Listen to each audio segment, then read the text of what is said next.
Okay. Now we are going to talk about the anatomy of the ventilator today. Why should we know about the anatomy? What do we mean by anatomy? When you have a car, you start driving it. You don't know what is inside. You just start. It is starting. Now it has come as a self-start. Push it, and then automatic. Push one gear and then start driving it, and it keeps going.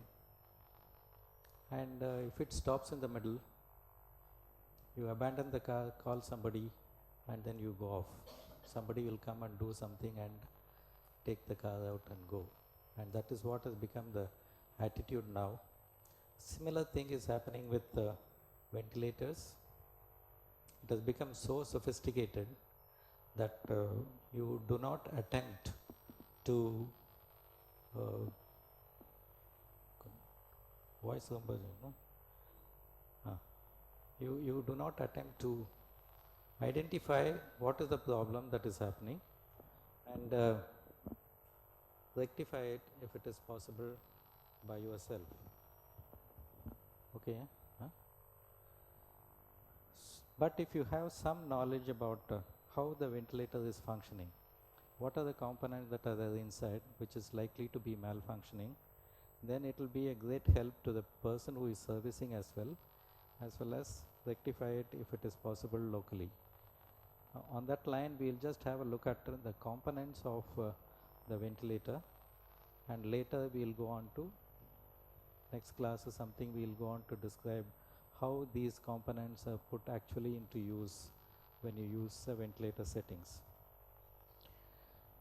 Now, the development of positive pressure ventilation, it took off in 1952 during the polio epidemic, where at least about 1,250 cases of paralytic polio was there, and 345 cases were on ventilator. And so to maintain the life of these people, we had medical students ventilating with a self-inflating bag for hours together and days together by taking turns. That is how they kept them alive, and then they lived later. So that is the first thing of inventing a self-inflating bag. But you will find what they are using here is a water canister with CO2 absorber and bag with the oxygen supply.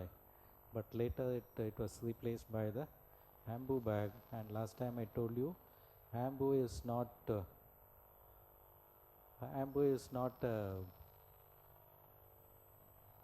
it's a company, no, the trade name of a company. So any self-inflating bag that runs will be on labeled as Ambu bag. So the manual resistors, you call that the manual resistor that have come inside. And if you look at the modern Ambu bag, this is, again, I am making a mistake in calling it an Ambu bag because this is self-inflating bag and it's not made by Ambu, and this is made of silicon and self-inflating. And this is how the bag looks, self-inflating valve mask, bag valve mask setup. And we talked about it, how you generate a flow and a ventilation into this, using this into the patient. What exactly you do with this is, we talked about this diagram last time. We said we want to deliver a tidal volume to the patient. So for delivering this particular tidal volume, what we do is we apply a pressure on the bag. So you are applying a pressure on the bag and maintaining that pressure, that produces a flow, and that produces a flow towards the patient. And because there is a pressure difference between the bag and the alveoli, there is a flow that is taking place to the patient. And also you maintain it for a certain period of time, so that that flow produces a volume delivery, that is the tidal volume of the patient. That is how when you use a self-inflating bag, you are producing a ventilation. What you are trying to do is you are trying to maintain a pressure on the bag so that the pressure difference is maintained, and you have absolutely no control on the time, because it can vary from whatever you do. You might just press it and leave it like that, you might keep it pressed like that, so you have no control because it's manually done. And the flow again depends on the pressure difference between the bag and the alveoli. So how much volume you deliver here is dependent on how you do the ventilation when you are pressing this bag. And of course you have no control over IE ratio or expiratory time, all this. So that is what we do with the ambu bag. And we also talked about the components of the bag which are necessary for a flow to take place. What are these? You need a valve in the back so that when you squeeze the bag, the air does not go into the atmosphere. And you need a valve in the front so that whatever you press again doesn't go into the atmosphere but goes into the patient. When you leave the bag, then the flow from the patient should go into the atmosphere, and the flow from atmosphere should take place into the bag through the valve in the back. And you have another valve there which is preventing atmospheric air from getting inside the patient if there is an attempt. So you need minimum 2 and 3 valves for this to function satisfactorily. And you should be able to decipher what is the problem with this if it doesn't ventilate a patient, because if this valve is incompetent, it will not be able to ventilate. If this valve is incompetent, again you won't be able to ventilate. And if this valve on top is a pressure relief valve, if it is incompetent, again it will not ventilate. And if this valve is there or not, it does not matter for positive pressure ventilation. But if it is not there, patient will be able to take a breath through this side into him. If by presence of this valve, you are forcing the patient to breathe through the bag into the patient. That is what is the final construction of this. So all the positive pressure ventilators are based on the same principles. You need to have minimum 2 valves, one on the inspiratory side, one on the expiratory side to control. So let's look at how these ventilators are designed. And you have 2 inlets, one for air, one for oxygen. You can see it here. There are 2 valves, 2 pipelines that are coming. One is here and the other one is here, this one. So you have 2 inlets into that, and all this gas supply from a gas source which is piped, and that pressure is there. It is maintained between 55 to 60 psi. That is what is the pipeline pressure. So before it gets into the ventilator, what do you need?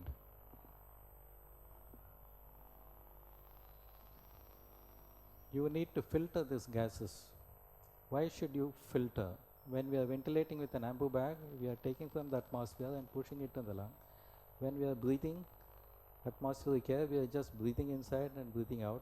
Why should you need a filter in this ventilator when you are using it? Now, when you are breathing, there are a lot of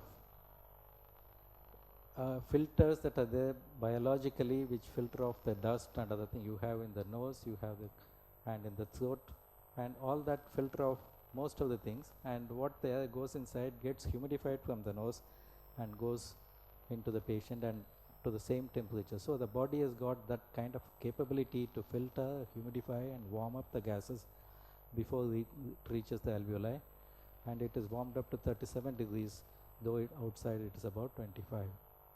So that is what. But here we are manufacturing the gases from outside. Though oxygen is supposed to be 99.9% pure, does not have any impurity.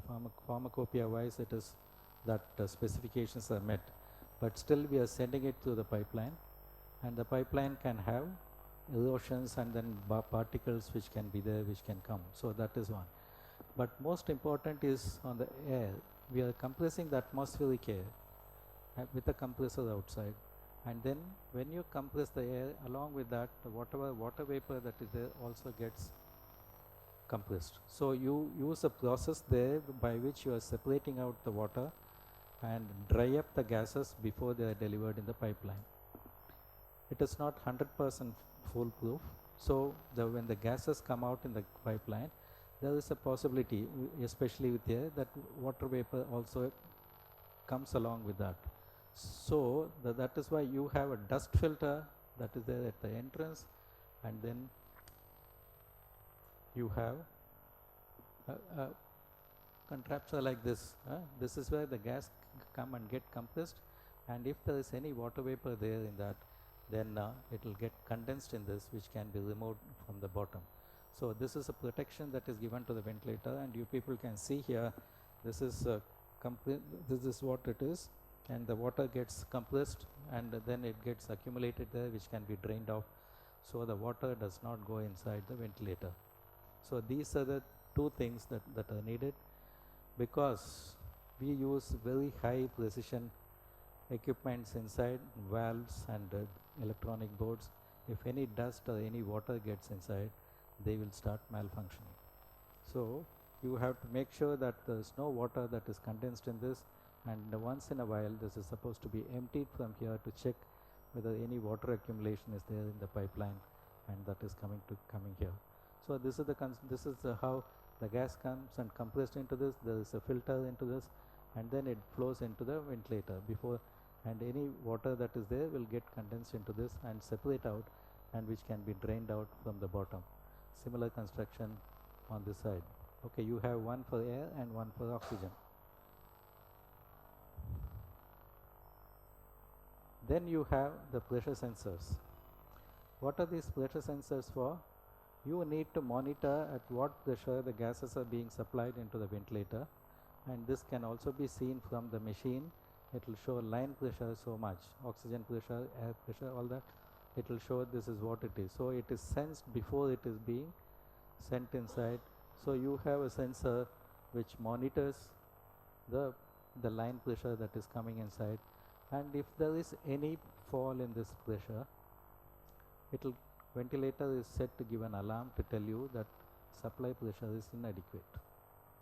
So you are supposed to take an action. So that pressure sensor is here, in which triggers off whatever the alarm that is to be there for failure of supply pressure.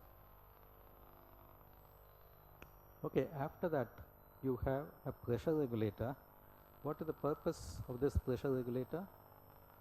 Whatever is the line pressure that is coming inside, it reduces that pressure to the working pressure that is absolutely necessary and constant for the functioning of the following components.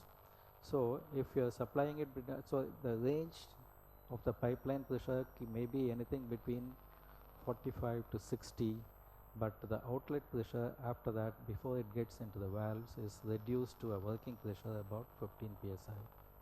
Okay, that is what, and it depends on the ventilator to ventilator. It might vary what working pressure they have to have for functioning of the valves inside.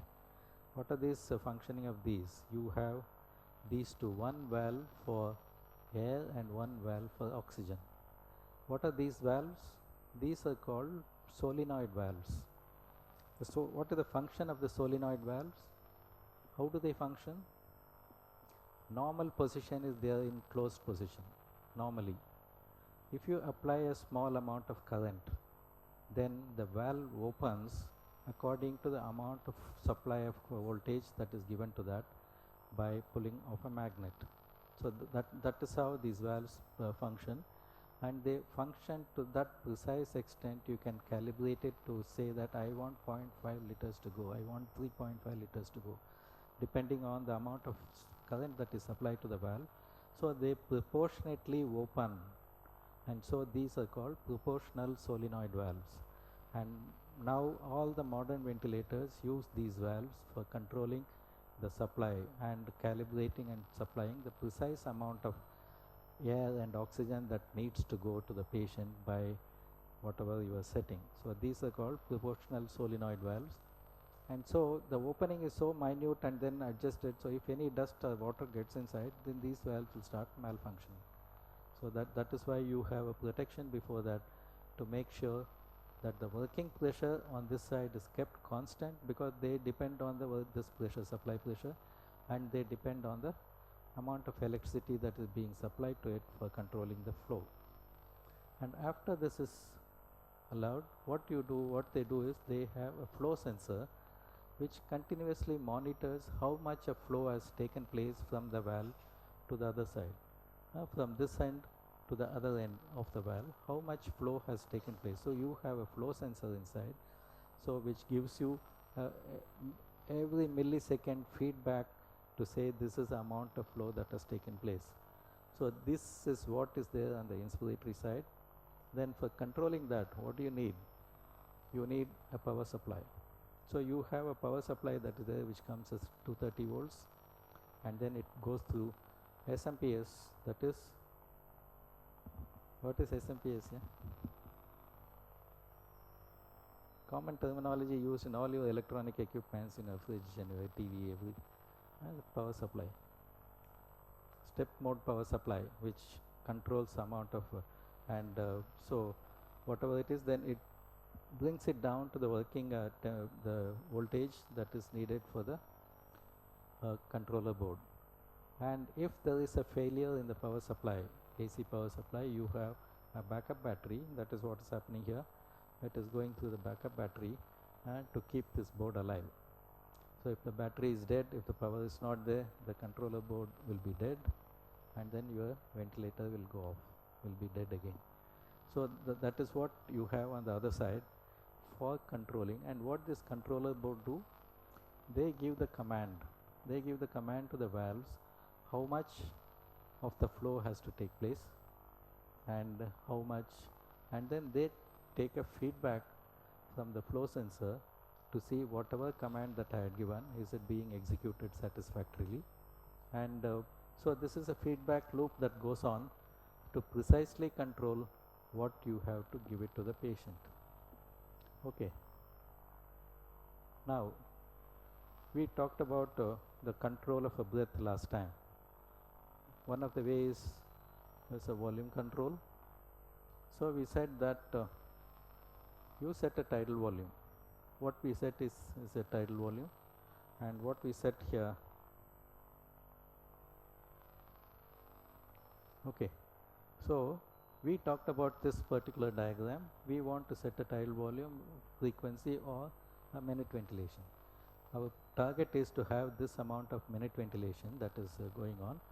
So because we said we have to have minimum of 4 liters of alveolar ventilation to remove 200 ml of carbon dioxide as a 5% mixture. Please get this into your head. 200 ml of carbon dioxide as a 5% mixture has to come out from the body. For that you need a minimum of 4 liters of alveolar ventilation. But what we are talking about here is the minute ventilation, which is the one that we can control, and so we set for that. And so we set a tidal volume, we set a respiratory rate, and this is what tidal volume and the frequency. So the minute ventilation automatically gets adjusted. So you find this ventilator gives you a value here. Minute ventilation is 7.5 liters per minute. It is nothing but a multiplication of this tidal volume and the respiratory rate. Same way we are setting IE ratio. This is what we are setting, inspiratory expiratory ratio, and then the ventilator say is putting as 1:2. So automatically the ventilator calculates what is the inspiratory time that is needed if you have this kind of a setting. And also we are saying I want 10% of the cycle time as a pass. That means at that time there is no flow, no everything is a pass and stop like that. Inspiratory valve is open, closed, expiratory valve is closed, and the pressure is maintained inside the patient's lung. So that is what you are setting here as a pass time, and that is the plateau time that you are setting. And it tells you, it minuses that say here you take 15 as a rate, then 4 seconds is the cycle time, 60 by 15, 4 seconds is cycle time. And when you say 1:2, that is 1/3 of that 4 seconds is 1.33 seconds, that is the inspiratory time. When you say I want 10% as a pass time, then 10% of 4 is 0.4 seconds. So that 0.4 seconds is minus from that 1.33, and you have this displayed here. 0.93 seconds is the inspiratory time. within that time, if I have to deliver this 500 ml with this, then this should be the flow that should take place. That is 36 liters per minute of flow has to take place, so that within 0.93 seconds 500 ml will be delivered into the circuit. That is how the ventilator sets it up, calculates it, and it does all this calculation for you and displays it here, saying that this is what I am going to do. If you think this inspiratory time is too short, you might alter something so that either this or this, something you will alter to increase that inspiratory time. If you think that it is not, it is too short, things like that. So that's what we have. We are setting the tidal volume, we are setting the frequency, we are setting the I ratio.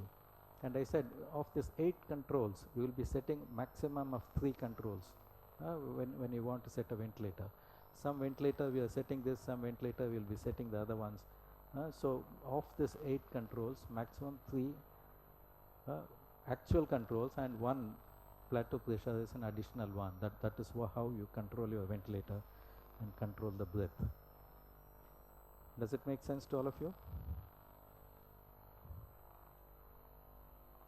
Okay, so this is how far we have come, and how we set the ventilator. So what happens is that this controller board is giving a feedback to say this is what, according to the calculation that it has done, for this much of time, this much of gas has to be delivered, and it has to be delivered as a percentage of whatever it is.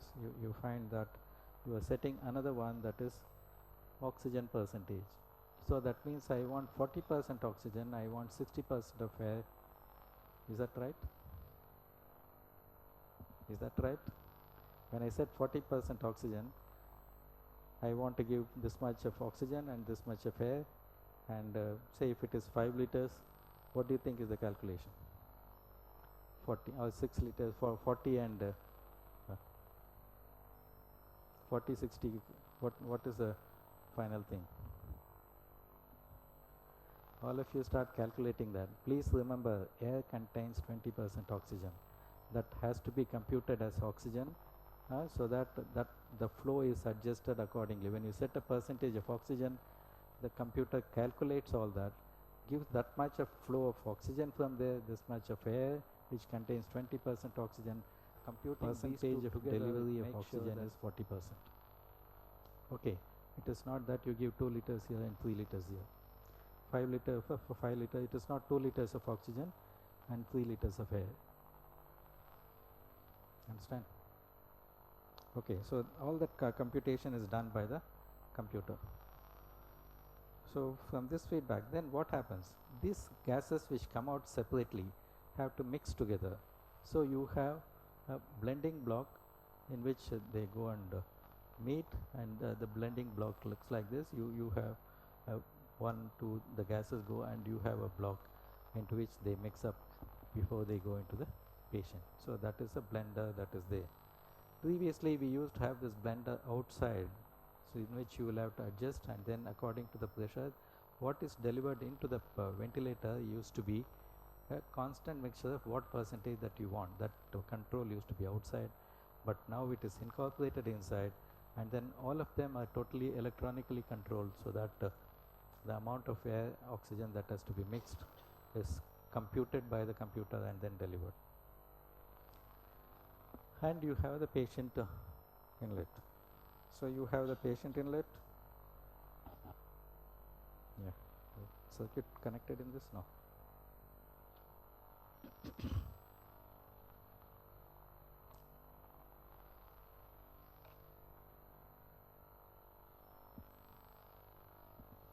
Expiratory cassette is out, huh? Okay. So you have a patient inlet, that from here the gases go to the patient. Okay, that's what it is. What happens at that particular point? You have an oxygen cell. You are giving a control, you are giving a command from here, I want this is the percentage of oxygen to go. How do you make sure this is measured at this point with an oxygen cell to give a feedback to the ventilator to say this is the percentage of oxygen the patient is getting? You might say a lot of things, but it is monitored at the outlet to say This is what the patient is getting. Okay.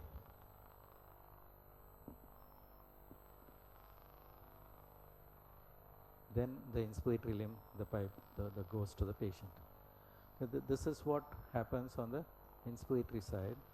And then we said we have to have a switchover from this cycle of delivering the gases to the expiratory phase. How does it happen?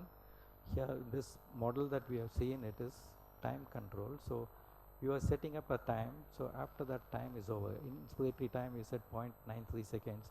So after that 0.93 seconds is over, ventilator automatically switches over and cuts off the inspiratory, closes the inspiratory valve and opens the expiratory valve, so that the patients can breathe out.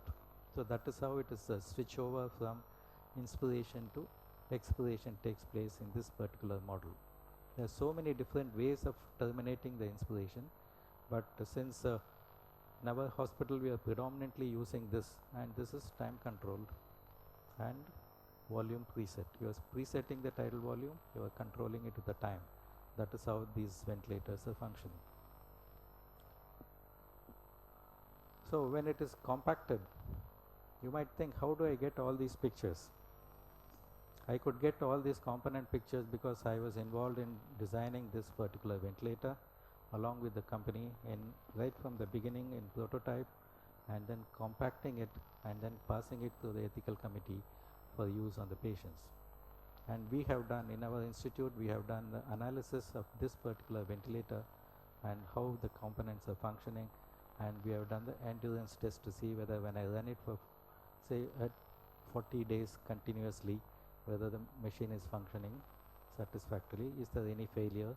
All that studies have been done here along with Dr. Samira, and so that's how I can show you these pictures of how things are inside. Okay, normally you won't be able to see any of them. Okay, this is how it is compacted. So you have the inlet, you have the filters, then you have the pressure reducing valves and the pressure sensors inside. These are the pressure sensors, and then you have the pressure regulator that is compacted there, and then proportional solenoid valve that are kept here, and then you have the flow sensors which measure, and then you have the oxygen analyzer, oxygen cell, and there's a mixing block, and then it goes. So whatever we have talked out has been compacted into this small size inside the ventilator, so it looks little compact, just that much, and the rest of the places are occupied by the electronic boards that have to go inside according to whatever features. So you will find here 1, 2, 3, 4, and all these for expansion of the electronic boards, but the components inside are only this much to deliver a gas the particular concentration and the way that you want it to deliver. These are the components. Okay, so this how much you have seen till now. What happens on the other side when the patient breathes out? How do you control? I said you need to have minimum 2 valves, one on the inspiratory side, one on the expiratory side. So when the inspiration is going on, you need to have a valve which is closed. So you have an expiratory valve position here. When the command goes there is a command onto this to keep the circuit closed so that the patient will get the breath. It will not leak out into the atmosphere. That is the expiratory valve. That's the, and the way that the expiratory valve functions, it could be an electronic valve, it could be a pneumatic valve, but most often this is what it is. This is what it is, and there will be the metal piston which will come and press this, and this is the rubber valve. So and keep the valve closed for a time period that is needed. Or it could be a pressure that is applied on top of the valve, so that the valve is kept closed as long as that pressure exists on top of it. So this is another type of expiratory valve that is there, that's inside, and from inside the valve is kept closed by the electronic mechanism. So these are the two different types of expiratory valves that are commonly used. Okay, then you have expiratory flow sensor. So when it has to flow out, when the gas flow out from the expiratory valve, it is measured again to see what is the flow that is taking place out. so that you have a value for what you are setting, and then you have a value for what is coming out from the patient. So these are the two things which tell you whether there any leak in the circuit by which the gases are going out into the atmosphere, or is the patient getting it whatever you are setting. So this is being measured at this point, and I think the cassette in this is taken off. It is not there. So okay, so you have expiratory sensor, flow sensor, which senses the amount of flow that takes place. This is how, I mean, this is one of the ways of monitoring it. This is similar to what we had in that place, in that particular ventilator, but this ventilator uses an electronic heated wire anemometer, which senses according to the change in temperature, or the other one that is used is a deflection anemometer, in which there is a flap that is inside which deflects according to the flow and produces a change in the current that is passing through that, and that is calibrated. That is how you measure the amount of expiratory flow that is taking place. Okay, other than this, what else do you need? It goes into the atmosphere, and one of the other setting that you do is amount of positive end expiratory pressure. What is the positive end expiratory pressure? How do you control that? You have here, you have the expiratory valve, and then you have a pressure valve here, which is supplied either electronically or by the oxygen flow to control the amount of pressure that needs to be applied on the valve, so that that valve does not allow a gas flow to take place beyond that pressure. So if you set the P per 5, then this expiratory valve is controlled such that it will not allow flow to take place beyond when the pressure falls down to 5. So it will be maintained at 5 all the time inside the circuit. You have a valve for that, and that's the pressure valve. And then you have, if there is a failure of one of the gases, the patient should not suffer. So you have a safety mechanism for crossover. So if the oxygen pressure fails, then patient will get ventilated with air completely. Right? The ventilator will not stop, it will give you an alarm, but the patient will get the same amount of ventilation, because there will be a crossover from here, and then the ventilator will function. If there is a failure of the air, the oxygen will go through this. So you have a crossover valve which monitors the pressure on either side, and then allows the flow to take place from one to another in case of failure, and also gives an alarm. So that's a crossover valve. And so normally the mixture that is controlling this expiratory valve, and the other one is a nebulizer valve. So what is this nebulizer valve? If you want to nebulize some drugs to the patient, you connect a nebulizer inside and power it from the ventilator, so that the drug gets delivered to the patient through the ventilator circuit. If it is designed like this, then most ventilators use oxygen, predominantly oxygen, for driving it, and then control the amount of oxygen that is flowing through that flow sensor and flowing through this, so that finally what the patient gets is precisely the same percentage of oxygen that you have set. But some ventilators use this oxygen without a control.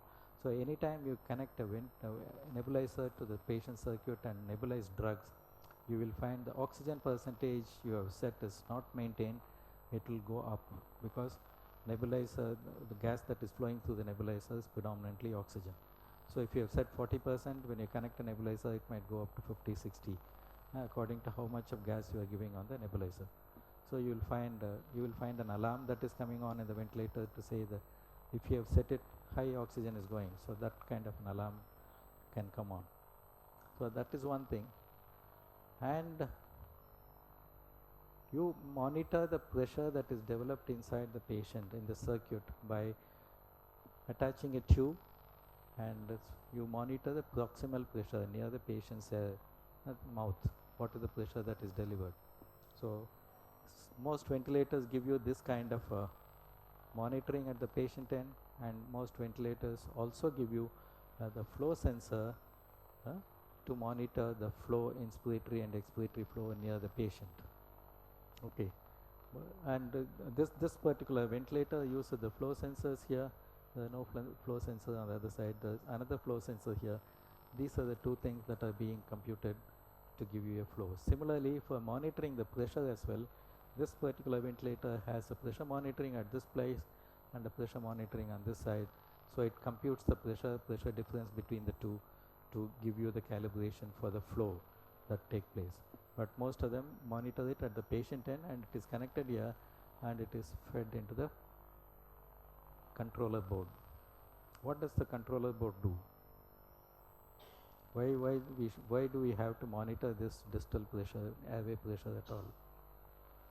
Because now the most modern ventilators use, okay, before coming to that, let me see, if there is a failure, if there is a total failure, then there is a sub-ambient valve in that place. So the patient will not become hypoxic, because the patient will be allowed to breathe from the atmosphere through that valve into the patient. And similarly, you also have a pressure relief valve. If the pressure that you have set here becomes too high, that is being sensed by this, the pressure that is set is too high, then the gas will go out through that. When does this happen? When does this relief valve work?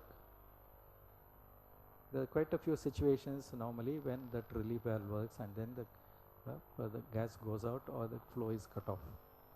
Okay, so that's what it is. And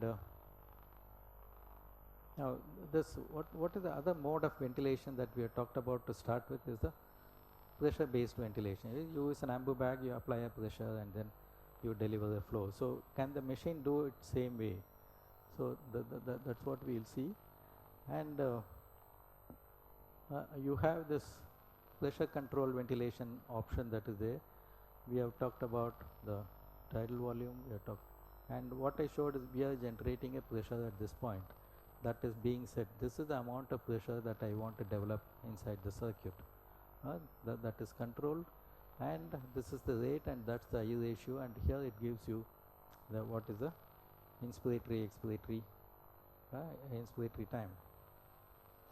So it says that we have not put any plateau time in this because we cannot put, and so the inspiratory time is 1.33 seconds, that is 33%, and then you set the pressure that is needed and the time for which it is needed.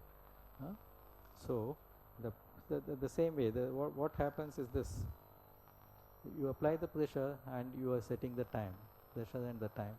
So it determines the flow is according to the pressure difference between the machine and then in the alveoli.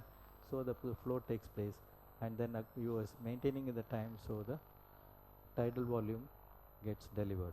Can you have a control on this particular tidal volume is the next question that comes.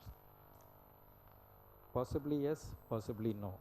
That's the answer, because what you set here, you find that this is the I just want you to concentrate on this particular breath only, because that is the control breath, pressure control breath.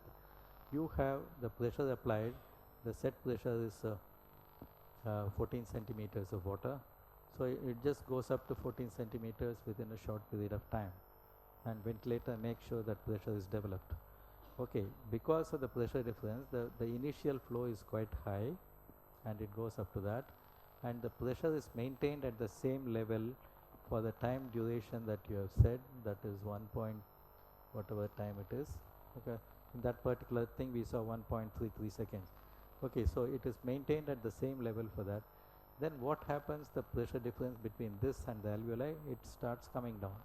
As the alveoli get filled up, the pressure develops there, and so the pressure difference between the two keeps coming down, so the flow keeps coming down according to the pressure difference. And you find that here the flow has stopped, and this is the volume has been delivered. After that there is no volume delivery into this particular patient. So that is where your ventilation has been satisfied.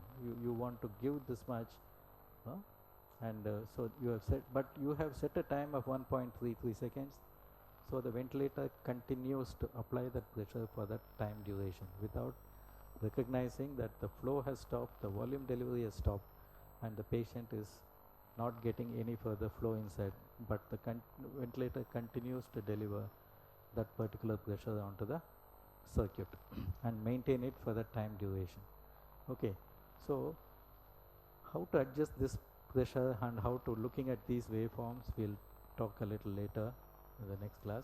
But this is what happens, and the volume has come down, stopped, the flow has stopped, and this is, you can consider this as a plateau pressure where the pressure is maintained, so that there could be redistribution of gases inside the lung from one component to one part of the lung into another component according to the time constant of the particular alveoli. If the alveoli are compliant, that gets the volume initially, the alveoli which are non-compliant gets ventilated less. So when you have this kind of a setting where it allows you a plateau time, then there is an equilibration of pressure that takes place between the compliant and non-compliant alveoli. So redistribution of gas takes place so that there is a uniform expansion of the alveoli all through the lung. So that is one of the advantages claimed for this pressure controlled ventilation. Now this is the normal user interface that you find. This is how it is normally, and this is for the volume control. The other one you saw for the pressure control, and you set the FiO2, you set the tidal volume, respiratory rate, IU ratio, and the PEEP, and the maximum pressure that can be, that's the pressure setting alarm. Okay, and then here you get the what monitored parameter. You have set a 500 ml, you are getting 400 ml as inspiratory time, expiratory volume. So it tells you there is a loss of about 100 ml between what you set and what the patient is getting, and it might show you as a leak somewhere. This much is the leak percentage 20%. Okay, so that's what it is. So this is all the oxygen percentage is monitored. This is what you set, and this is what is monitored, and this is what you set, and this is what is delivered, and this is the computed value. This is what you have set, and this is what is monitored, and also the pressures that are being monitored, and the PEEP, and this is what you set, and this is what is monitored.